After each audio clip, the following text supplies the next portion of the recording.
Alright, hello everyone, it's Jimmy here and welcome back to my channel.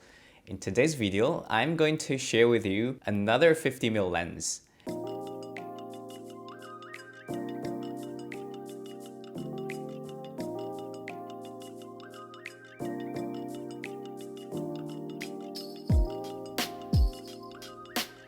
Part of the reason I enjoy using the 50mm so much is, to me, 50mm is really versatile, especially if you go out on a trip and you want to travel light. Unless you're bringing a zoom lens, otherwise a 50 is really good because you can do portrait with it, you can do landscape with it, you can do street with it, and oftentimes I find, especially if you're traveling in a relatively vast land, like here in North America, you will find a 35 or a 28 to be a little bit too wide sometimes. And the 50 always feels perfect to me. And also the 50mm is the way your eye sees.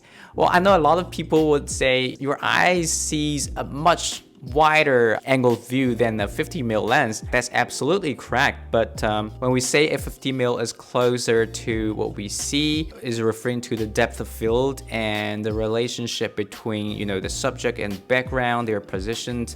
If you're using a 50mm, the image will come out really close in that regard to what your eyes see. So yeah, a 50mm gives you a really natural point of view, which I quite enjoy because that's like giving the viewer of an image the feel of being where you are and seeing what you see. So that's a huge plus for carrying a 50mm lens. Now, I've reviewed tons of 50mm Leica M-mount lenses on this channel already, but there's always been one lens which I sort of hear people talking about it all the time, but I never had the chance to actually use it myself. Partly because, honestly, I'm not a huge fan of Zeiss. For example, there's that 35mm f2.8 ZM lens, which a lot of people consider to be their go-to, small, lightweight, and relatively inexpensive 35mm for the Leica M mount. But after using that lens for a while, I noticed I particularly don't like the super contrasty images you get out of that lens. And I just assume that that's the Zeiss sort of style. But this 50mm lens that I'm going to review today, it's a relatively modern design, which means it's still quite contrasty and it's still very, very sharp. But I don't find it as annoying as the 35 f2.8. And also, I found the silver Zeiss lenses tend not to feel as well built as the black ones for some reason. It might just be me, but that's why I opted for the black one here. And yes, this lens is no other than the Zeiss Planar f2 ZM. Now, this lens came out in the early 2000s, and a lot of people have been comparing it with the Leica Summicron f2. This 50mm Summicron, the optical design actually dates back to the late 1970s, but this particular version, which is the version 5, comes with the integrated hood, came out in the early 1990s. So they're relatively close in terms of the era they're produced, but the overall rendering wise, you can still see quite a bit of difference due to this lens being a much older design. And I've also brought this 50mm Apple Summicron to the testing because I feel like it would be nice to have like a reference point as for, what a sort of close to perfect modern 50mm lenses would be like on a Leica M body. So like all my lens review videos, I'm gonna give you a very thorough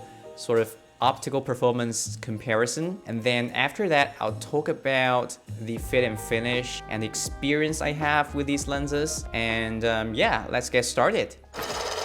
Let's first take a look at the performance of the three lenses wide open at about 2 meters, which is where we usually take our portraits. At a first glance, we can see that the Zeiss 50mm planar is a little bit wider than the two Leica 50mm lenses. Let's zoom into the center of the image and take a look at the sharpness there. Well, wide open, all these three lenses are already tech sharp. And if we zoom in a little bit more, we can tell that the Summicron is a little less contrasty than the other two lenses. And the bokeh of these three lenses are also very similar, but the Apple Summicron has this surprise drop in contrast in out of focus areas, making it a little bit smoother than the other two lenses. So to confirm this, let's take a look at another image shot at about 0.7 meters, and let's look at the top right corner here, and again we can confirm this drop in contrast in the Apple Summicron, making the bokeh a little bit smoother. Okay, next up, let's take a look at these three lenses at infinity. Wide open, you can see that the Summicron actually has the most amount of vignette, while the Planar has the least. And let's zoom into the center and take a look at the sharpness there. Again, all these three lenses, even when shot wide open, has really great center sharpness. However, the perceived sharpness of the Summicron is a little bit lower than the other two, but that's due to its lower contrast. Stop them down a little and there's virtually no difference. Next up, let's take a look at the performance in the mid-frame, and I suspect we might see a bigger difference there.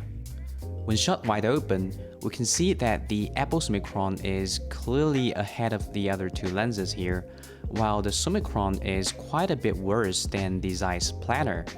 And if we stop them down to f2.8, the Cron started to catch up with the Zeiss, but the Apple is still ahead.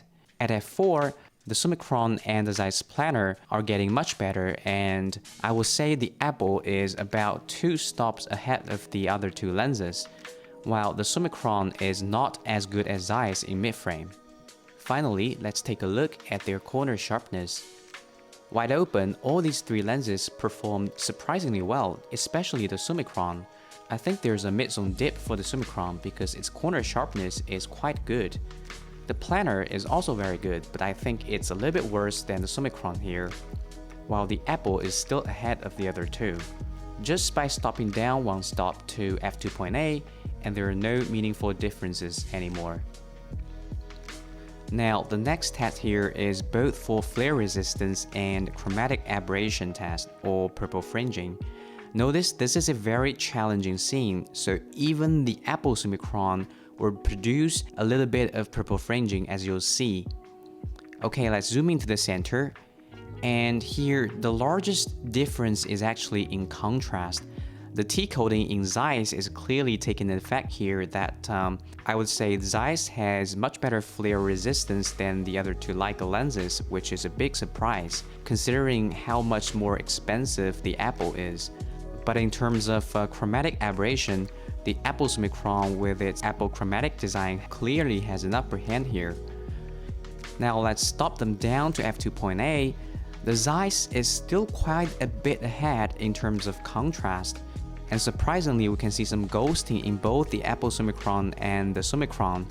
So it's fair to say that the Zeiss has a really good value because even though it is the cheapest of the bunch, it's not always the worst when it comes to all these tests, and in this particular one, it actually has an upper hand even over the Apple Summicron.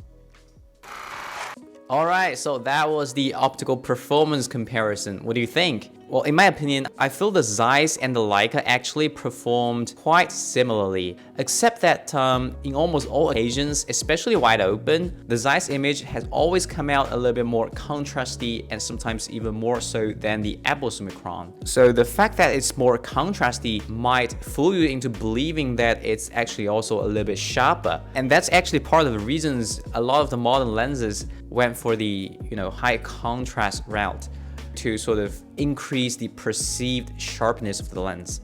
But like I said in the very beginning of this video, I don't find that to be a bad thing at all, especially if you're shooting digital in color. I consider that actually as a plus or as a preference actually. Aside from that, the Zeiss T coating definitely shows its strengths in the flare test. The Zeiss actually come out to be the most contrasty one when you're pointing towards the sun. That coating might also be the reason why it's a little bit more contrasty wide open than the Leica Summicron. So yeah, optical performance wise, I think these two lenses performed very similarly. So what about the build quality and fit and finish? Well, let's first take a look at the Zeiss lens here. As you can see here, the Zeiss lens has this sort of small little knob which helps you to focus with the focus ring, and it came with all their lenses, and I actually don't find it that enjoyable to use, especially compared to the Leica focusing tab like on this Apple Summicron.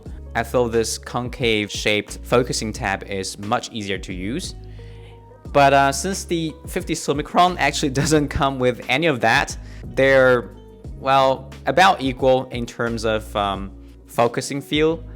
Now, the Zeiss also has this silver ring at the front. I know some people find it, not as uniform, well, compared to like this Summicron here. But there are also many people who actually enjoy this sort of silver steel rim, because it makes the lens look a little bit more vintage and it adds a little bit more aesthetic character to the lens. Aside from that, one other difference is that the aperture ring increments in 1/3 of a stop on the Zeiss versus half a stop on all the Leica lenses. So if you are a precise metering guy or a precise shooter, then you might find it more useful. And all in all, I feel like this is a very well made lens. It feels really, really nice to operate. And let's next take a look at the Leica. So the Leica lens here is a very typical Leica build. And it's just a joy to use this lens, especially if you buy it new or buy it CL8. The Apple Summicron is as well, if not better build. It feels a little bit more hefty because the lens structure, the optical design is a little bit more complicated. There's more glass in it. Especially, like I said, the focusing tab here is a huge plus for me personally, because I really enjoy using that. Now, when it comes to the size, as you can see here, I would say all these three lenses are very similar, except that the Apple Summicron, of course, is a little bit larger, a little bit heavier. But the Zeiss Planar is actually a little bit shorter than the Leica Summicron if you compare them side by side, and also a little bit narrower as well, but that's partly because the Leica has an integrated hood, which made it a little bit fatter and a little bit taller than the last version, the V4. And talking about size, this is part of the reason I would personally choose this Zeiss over the Voigtlander 50mm Apple, because that lens is quite a little bit longer and a little bit heavier than the Zeiss. And optically, yes, that lens is close to perfect, just like the Leica 50 Apple. I've actually done a very thorough review on that lens versus the Apple Leica Summicron on my channel before, so if you're interested, you can check that out. But yeah, like I said, I would personally pick this lens over that because optically speaking, this is good enough for, I would say, any purpose of usage. At least for me, I wouldn't be craving for more sharpness in the corners or more flare resistance or less purple fringing. So, I mean, for a Leica rangefinder setup, size and weight is actually a very important factor, at least to me. And when you're purchasing your 50mm lens, you should also take that factor into account. In my opinion, you only go large when you need that extra stop. Like if you want a 51.4, you go to Summilux. If even you go a step further, if you wanted the f1 or f.95, then you go to the Noctilux. But if you don't need that large of an aperture, then I would say stick to the f2, stick to a smaller size 50mm lens, carry it everywhere, and you'll be really enjoying using it.